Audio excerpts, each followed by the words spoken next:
இந்த வருஷம் பார்த்துட்டு சகோதரர் குணசுந்தர் அவர்களுக்கு நாம் வாழ்த்து சொல்லிருக்கிறோம். தொடர்ந்து தேவ செய்திக்குள்ளாக நாம் கடந்து செல்கிறோம். இன்று நாளிலும் கூட செய்தியளித்த சகோதரர் ஜோசப் சாகராஜ் அவர்களை அன்போடு கர்த்தருடைய சகோதர சகோதரிகளே, இந்த வாரத்தின் இடைப்பட்ட நாளிலே கர்த்தருடைய செய்தியை கேட்பதற்கும் அவரை நோக்கி ஜெபிப்பதற்கும் வந்துள்ள யாவரையும் நம்முடைய ஆண்டவரும் இரட்சகருமாகிய இயேசு நாமத்திலே வாழ்த்தி வரவேற்கிறேன். கடந்த வாரத்திலே நாம் பரிசுத்த வேதாகமத்தில் பரிசுத்த ஆவியானவர் என்ற பாடத்தொடரை தொடங்கினோம். இன்னுமாக கூட இந்த வாரத்திலே பழைய ஏற்பாட்டிலே பரிசுத்த ஆவியானவர் எப்படி செயல்பட்டார் என்பதை குறித்து சற்றே ஆராய்ந்து பார்ப்போம். இன்னும் போக போக இந்த பாடங்கள் மிக நன்றாக இருக்கும். தொடர்ந்து நாம் பாடங்களை கற்றுக்கொள்வோம்.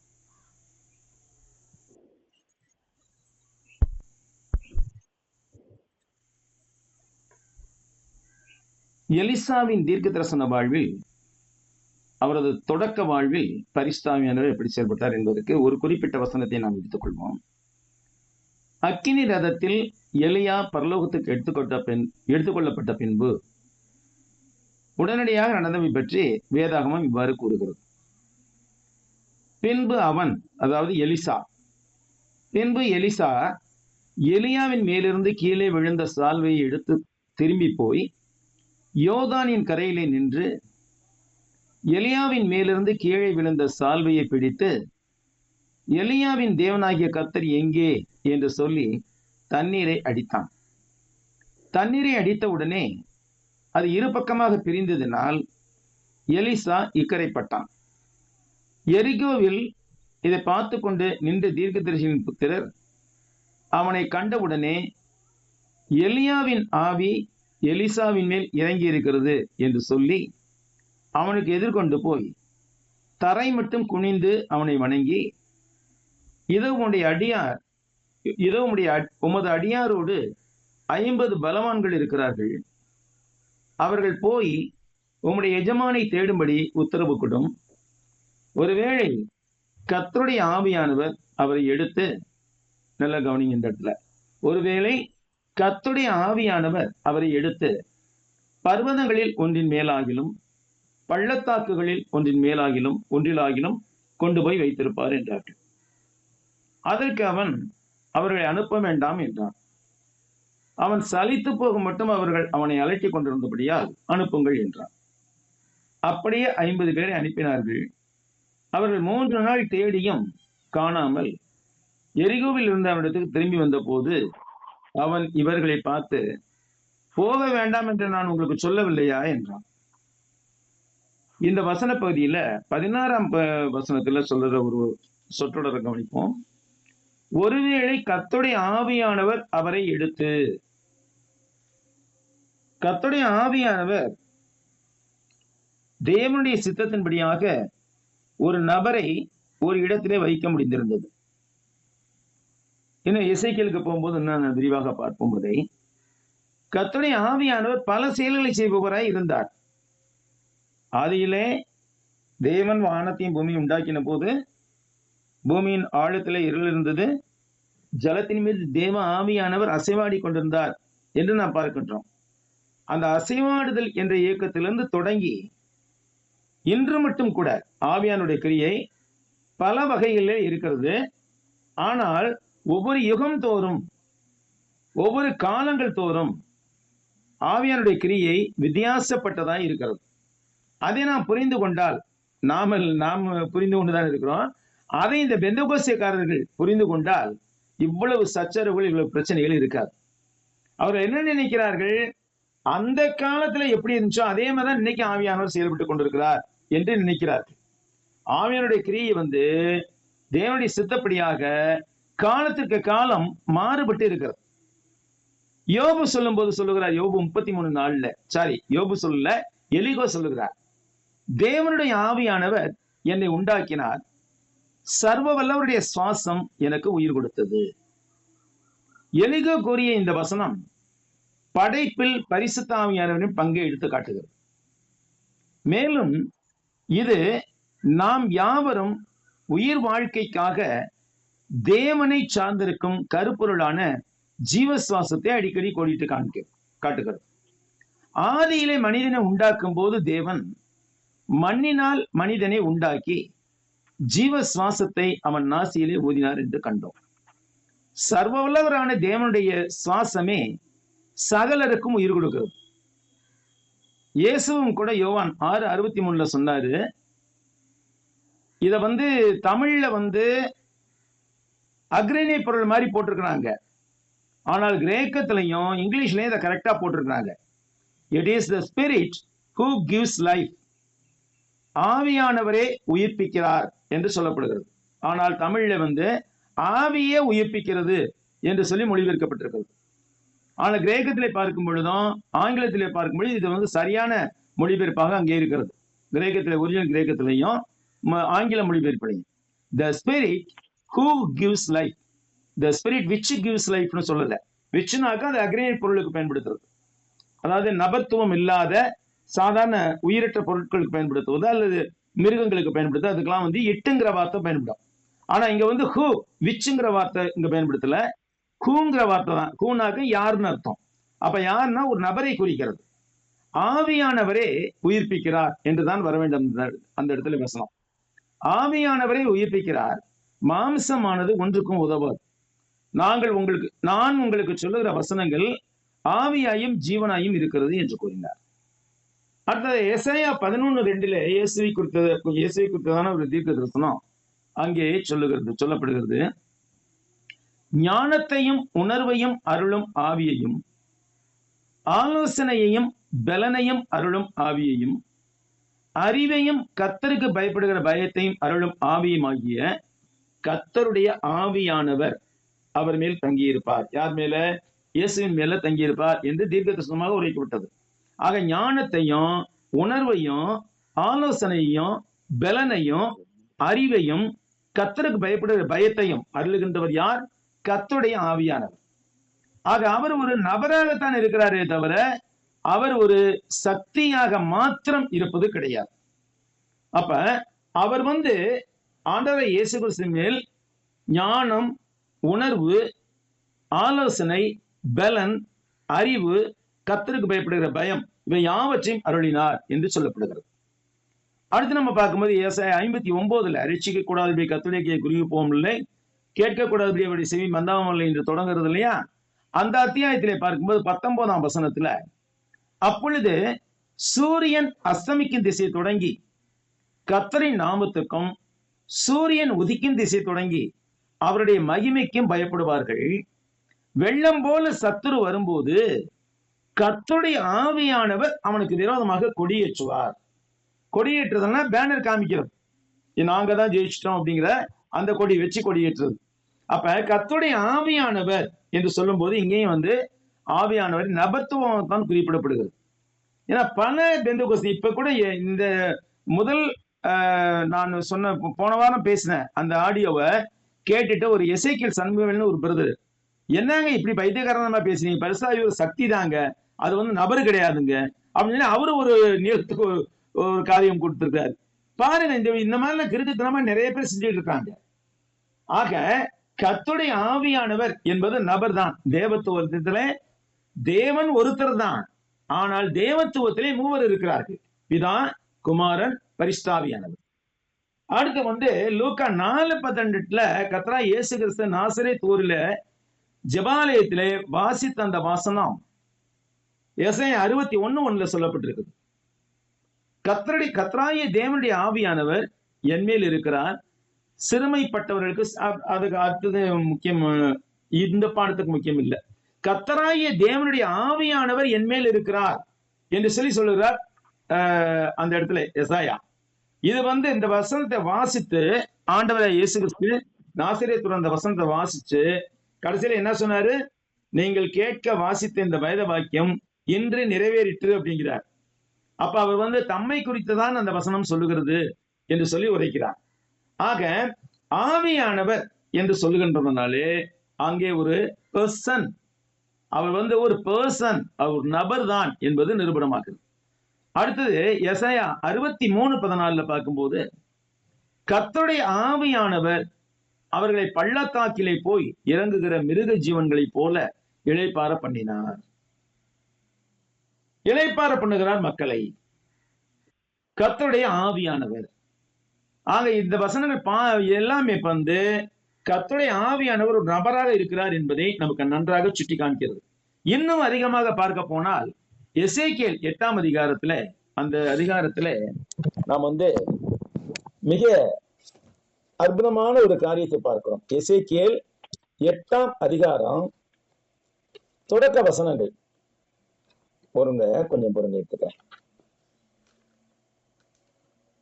எசாயா 8 தொடக்க வசனங்கள் பார்க்கும்போது, 6ஆம் வருஷத்து 6ஆம் மாதம் 5ஆம் தேதியிலே நான் என் வீட்டிலே உட்கார்ந்திருக்கிற போதும், யூதாவின் மூப்பர்கள் எனக்கு முன்பாக உட்கார்ந்திருக்கிற போதும், கர்த்தராகிய ஆண்டவருடைய கரம் அங்கே என்மேல் அமர்ந்தது. அப்பொழுது இதோ அக்கினி சாயலாய் தோன்றுகிற ஒருவரை கண்டேன். அவருடைய இடுப்புக்கு கீழெல்லாம் அக்கினியும், அவருடைய இடுப்புக்கு மேலெல்லாம் சொகுசாவை போல் பிரகாசிக்கிற சாயலுமாய் இருந்தது. கை போல் தோன்றினதை அவர் நீட்டி என் தலைமையை பிடித்து என்னை தூக்கினார். ஆவியானவர் என்னை பூமிக்கும் வானத்துக்கும் நடுவே கொண்டு போய் தேவ தரிசனத்திலே என்னை எருசலேமில் வடக்கு திசைக்கு எதிரான உள்வாசலின் நடையிலே விட்டார். அங்கே எரிச்சல் உண்டாக்குகிற விக்கிரகத்தின் ஸ்தானம் இருந்தது. இதுல வந்து இந்த 3ஆம் வசனத்துல பார்க்கும்போது, ஆவியானவர் என்னை பூமிக்கும் வானத்துக்கு நடுவே கொண்டு போய், அதுக்கு மேல கைபோல் தோன்றினதை அவர் நீட்டி என் தலைமையிலே பிடித்து. ஆவியானவர் ஒரு சக்தி தான் அப்படின்னாக்கா, கை எப்படி இருக்கும்? கை போல தோன்றினதை அவர் பிடித்து, கை போல தோன்றினதை, கை அல்ல, கை போல தோன்றினதை அவர் வந்து அதை கொண்டு எசேக்கியேலின் தலைமையிலே பிடித்து அப்படியே தூக்கிட்டு போறார். ஜெருசலேம்ல தூக்கிட்டு போய் ஆலயத்துல வடக்கு திசைக்கு எதிரான உள்வாசல் நிலையிலே விட்டார் என்று சொல்லப்படுது. ஆவியானவர் என்னை பூமிக்கு வானத்துக்கு நடுவே கொண்டு போனார். மிக அழகாக சொல்லுகிறார் எசேக்கியேல். மேலும் அதே எசேக்கியேல் 11ஆம் அதிகாரம் 1 வசனத்திலே பார்க்கும்போது, பின்பு ஆவியானவர் என்னை எடுத்து என்னை கர்த்தருடைய ஆலயத்தின் கிழக்கு முகமாய் இருக்கிற வாசலுக்கு கொண்டு போனார். ஆக இந்த வசனங்கள் யாவுமே, இன்னொரு வசனம் கூட இருக்குது எசேக்கியேல் 11லயே 24வது வசனம். பின்பு ஆவியானவர் என்னை எடுத்து என்னை தேவனுடைய ஆவிக்குள்ளான தரிசனத்திலே கல்தையாவுக்கு சிறைப்பட்டு போனவரிடத்திலே கொண்டு போய் விட்டார். பாருங்க எப்படிலாம் ஆவியானவர் செயல்பட்டு இருக்கிறார். இதெல்லாம் விட்டுட்டு இந்த சில பிரிவினை கூட்டத்தார் ஆவி ஒரு சக்தி, அந்த சக்தி வந்து இறங்கும் நமக்கு அப்படின்னு சொல்றாங்க. அப்படியானால் மார்க் 1:10 இருக்கிறதுக்கு இவங்க என்ன பதில் சொல்ல போறாங்க? அவர் யார்? இயேசு கிறிஸ்து. இயேசு கிறிஸ்து ஜலத்திலிருந்து கரையேறின உடனே வானம் திறக்கப்பட்டதையும் ஆவியானவர் புறாவை போல் தம்மில் இறங்குகிறதையும் கண்டார்.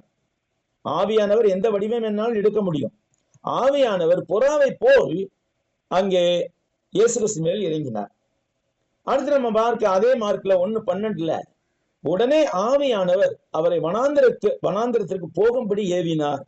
எசேக்கியேலை வந்து தலைமையில பிடித்து தூக்கி கொண்டு போனார். எருசலேமுக்கு தூக்கி கொண்டு போனார். தேவாலயத்தின் வடக்கு வாயிலே கொண்டு விட்டார். ஆனால் இயேசு கிறிஸ்துவை வந்து ஆவியானவர் என்ன செய்யறாரு?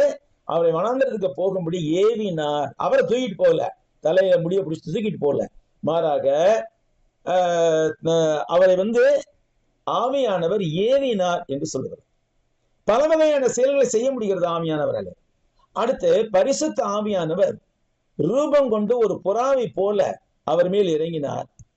வானத்திலிருந்து ஒரு சத்தம் உண்டாகி, நீர் என்னுடைய நேசகுமாரன், உம்மில் பிரியமாயிருக்கிறேன் என்று உரைத்தது. லூக்கா 3:22 சொல்வது இந்த வசனம்.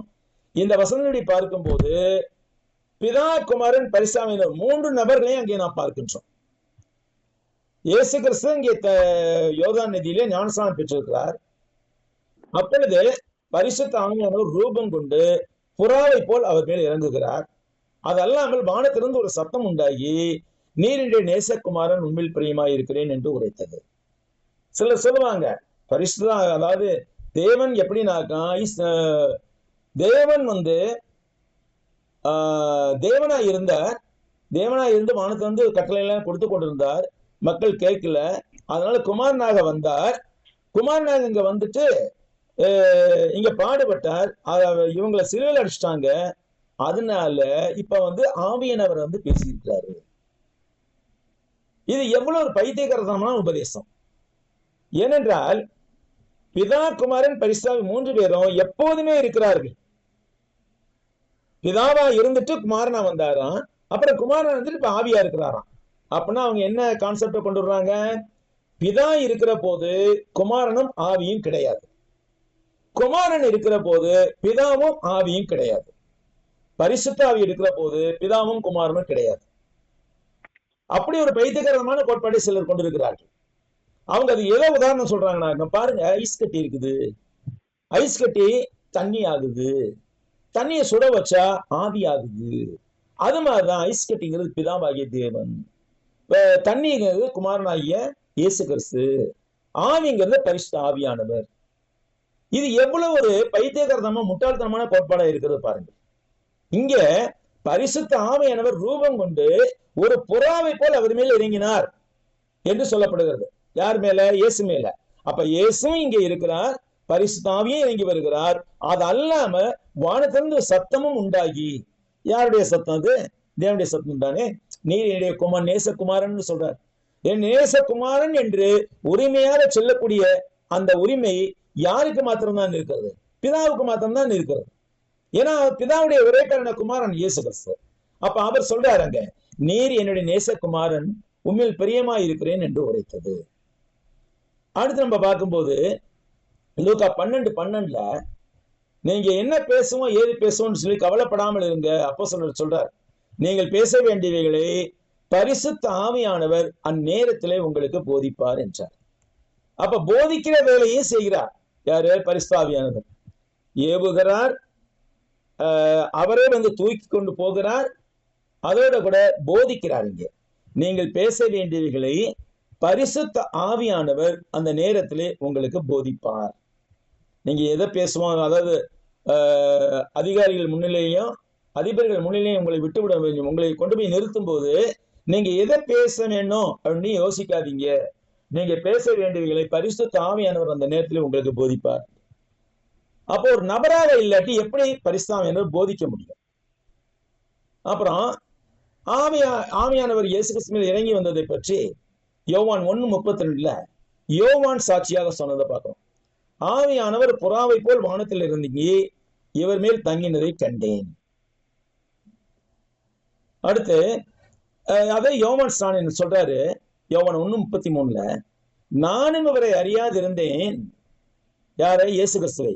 நானும் இவரை அறியாதிருந்தேன், ஆனாலும் ஜலத்தினால் ஞானஸ்நானம் கொடுக்கும்படி என்னை அனுப்பினவர், ஆவியானவர் இறங்கி யார் மேல் தங்குவதை நீ காண்பாயோ அவரே பரிசுத்தாவியால் ஞானஸ்நானம் கொடுக்கிறவர் என்று எனக்கு சொல்லி இருந்தாருங்கிறார். அப்ப ஜலத்தினால் ஞானஸ்நானம் கொடுக்கும்படி யோவான் ஸ்நானனை அனுப்பினவர் யார்? தேவன். அந்த தேவன் சொல்லுகிறார் அவர்கிட்டயே, ஆவியானவர் இறங்கி யார் மேல் தங்குவதை நீ காண்பாயோ அவரே பரிசுத்தாவியால் ஞானஸ்நானம் கொடுக்கிறவர் என்று சொல்லியிருந்தார். அடுத்து நம்ம அப்போஸ்தலர் நடவடிக்கைக்கு வரும்போது இனிதான் கொஞ்சம் விரிவான பாடம் ஆரம்பமாகுது. ஆனா இது இன்னைக்கு நம்ம பார்க்க போறது இல்ல, நம்ம தெளிவாக நம்ம அடுத்த வாரத்துல பார்ப்போம். சும்மா இப்ப மேலோட்டமா பார்க்கிறோம். அவர்கள் எல்லாரும் யாரு? அப்போஸ்தலர்கள் எல்லாரும். இதுல ஒரு பிரச்சனை இருக்குது. என்னன்னாக்கா, மேல் வீட்டிலே கூடியிருந்தது யார் என்பது குறித்ததான விவாதம் நடைபெற்றுக் கொண்டிருக்கிறது. இந்த மோகன் சி லாசரஸ் உட்பட எல்லா பேருமே என்ன நம்புறாங்கனாக்கா, மேல் வீட்டுல மரியாளும் 120 சீஷர்களும் அப்போஸ்தலர்கள் கூடியிருந்தார்கள் என்று நம்புகிறார்கள்.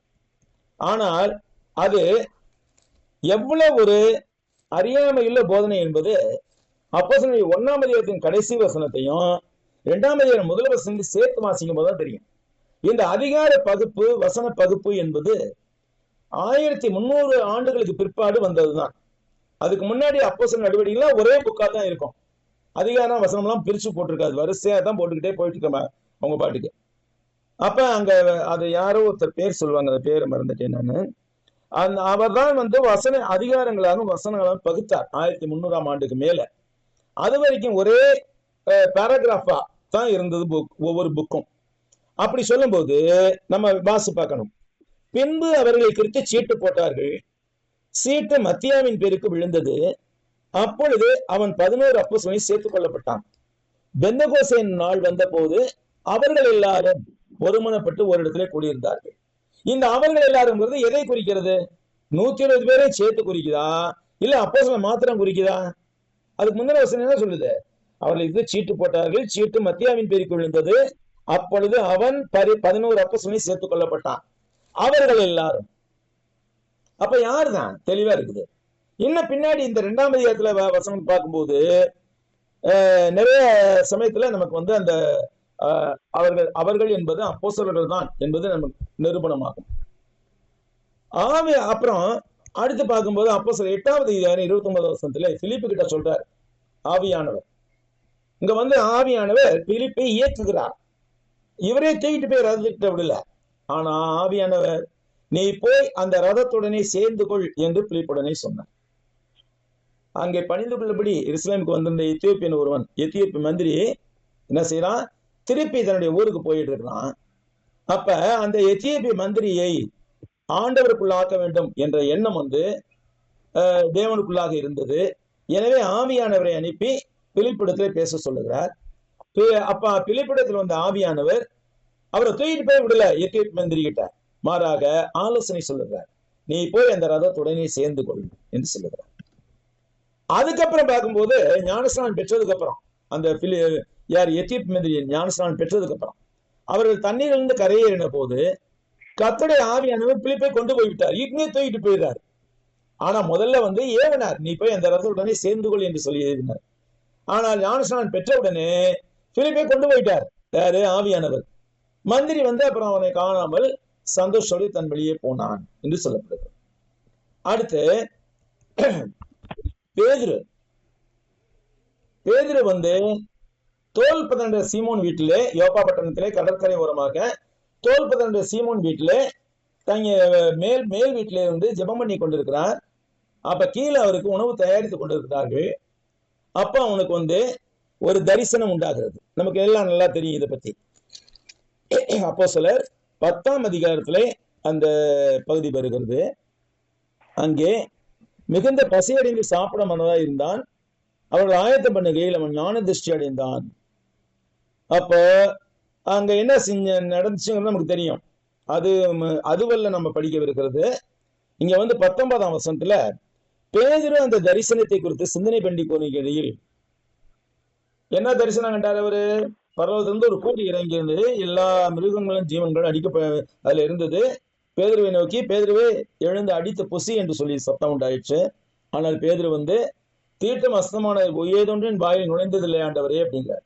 அதாவது அது வரைக்கும், அந்த சம்பவத்து வரைக்குமே பேதுருவும் சரி, மற்ற அப்போஸ்தலரும் சரி, யூதர்களுக்கும் யூத மார்க்கத்தை அமைந்தவர்களுக்கு மாத்திரம்தான் சுவிசேஷம் சொல்லப்பட வேண்டும் என்ற கருத்தை கொண்டிருந்தார்கள்.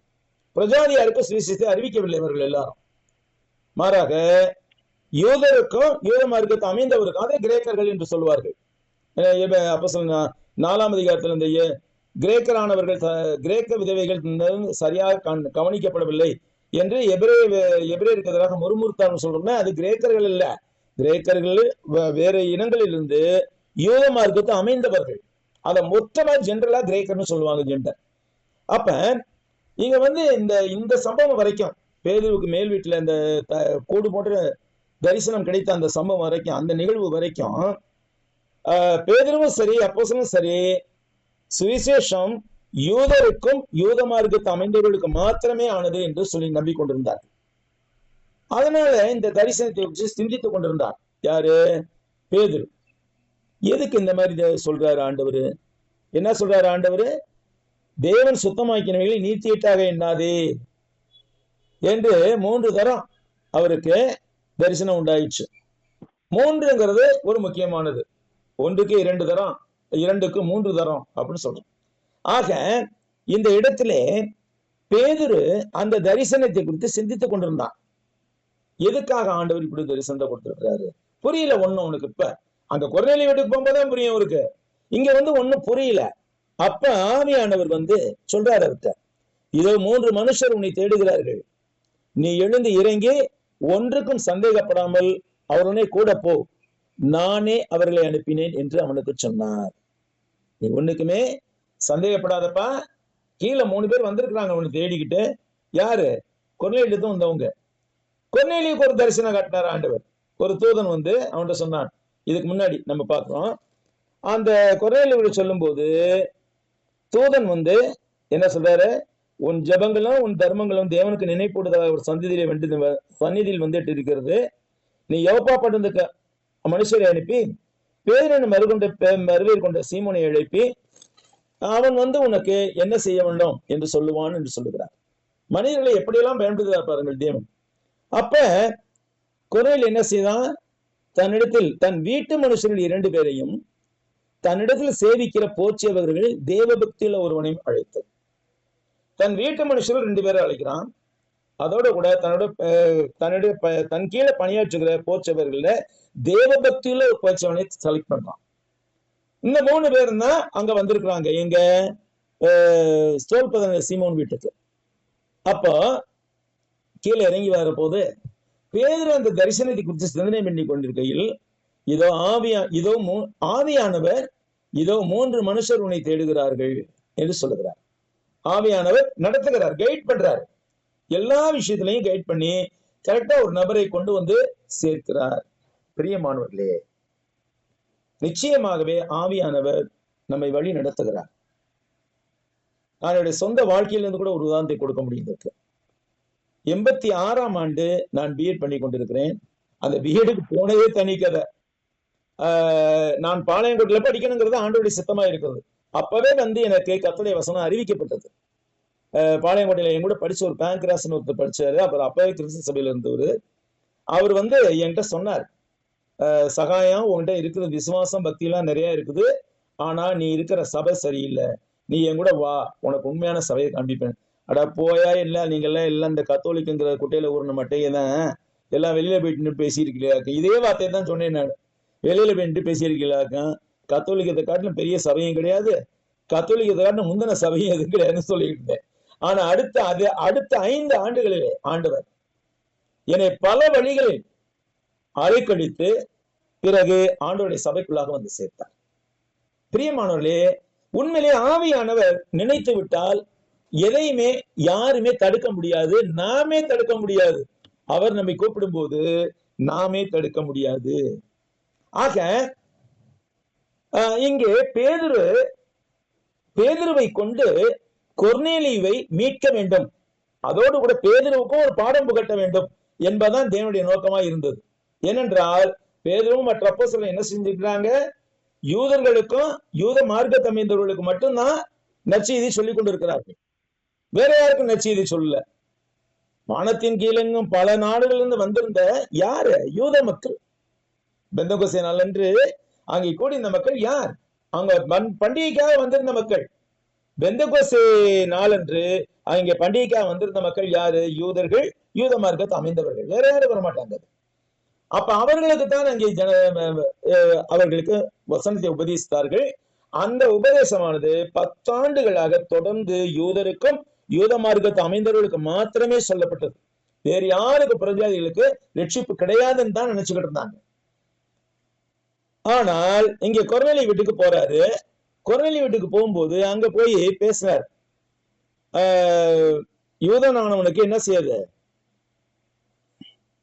அந்நிய ஜாதியானுடைய, பாருங்க பேதுரு சொல்றாரு 28ஆம் வசனத்தை, அந்நிய ஜாதியானுடைய கலந்து அவனிடத்தில் போக்குவரமாய் இருப்பது யூதனுக்கு விளக்கப்பட்டிருக்கிறது நீங்கள் அறிந்திருக்கிறீர்கள். அப்பனா பேதுரு கூட தன்னை என்ன நினைச்சுக்கிட்டு இருக்காரு? தான் இன்னும் யூதன் தான் நினைச்சுக்கிட்டு இருக்கிறாரு. நல்லா யோசிச்சு பாருங்க. 10 வருஷம் ஆச்சு அவர் ஞானஸ்தானம் வாங்கி. ஆனா அவரே வந்து தன்னை யூதன் தான் நினைச்சுக்கிட்டு, கிறிஸ்தவன் நினைப்பே இல்லை அவருக்கு. அதனாலதானே அப்படி சொல்றாரு. அந்நிய ஜாதியானுடைய கலந்து அவனிடத்தில் போக்குவரவாய் இருப்பது யூதனானவனுக்கு விளக்கப்பட்டிருக்கிறது நீங்கள் அறிந்திருக்கிறீர்கள். இவர் யூதன்ல இருந்து கிறிஸ்தவன் ஆயிட்டாரு, ஆனாலும் கூட யூதனானவனுக்கு விளக்கப்பட்டிருக்கிறது அறிந்திருக்கிறீர்கள். ஆனால் அப்படி இருந்தும் எந்த மனுஷனையும் தீட்டலோன் என்றும் அசுதன் என்றும் நான் சொல்லாதபடிக்கு தேவன் எனக்கு காண்பித்திருக்கிறார். இப்பதான் இந்த தரிசனத்தை பொருள் விளங்குகிறது பேதுருவுக்கு. எங்கே இந்த கண்ண தரிசனம்? யோப்பா பட்டணத்துல தோல்பதனுடைய சீமோன் வீட்டில் அவன் இருந்த போது அந்த 3 தடவை கண்ட அந்த தரிசன பொருள் இப்படிதான் கொஞ்சம் கொஞ்சமா விளங்குது. நான் எந்த மனுஷனையும் தீட்டுள்ளவன் என்றும் அசுதன் என்றும் நான் சொல்லாதபடிக்கு தேவன் எனக்கு காண்பித்திருக்கிறார். ஆகையால் நீங்கள் என்னை அழைப்பித்த போது எதிர்பேசாமல் வந்தேன். இப்போது என்ன காரியத்துக்காக என்னை அழைப்பித்தீர்கள் என்று கேட்கிறேன் என்றான். அப்ப கொர்நேலி சொல்றார், என்ன நினைச்சுங்கிற சொல்றார்.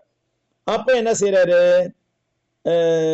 இவர் பேதுரு பேச தொடங்கி, இப்ப பேதுருக்கு புத்தி வந்துருச்சு. பாருங்க என்ன சொல்றாரு, தேவன் பட்சபாதம் உள்ளவர் அல்ல.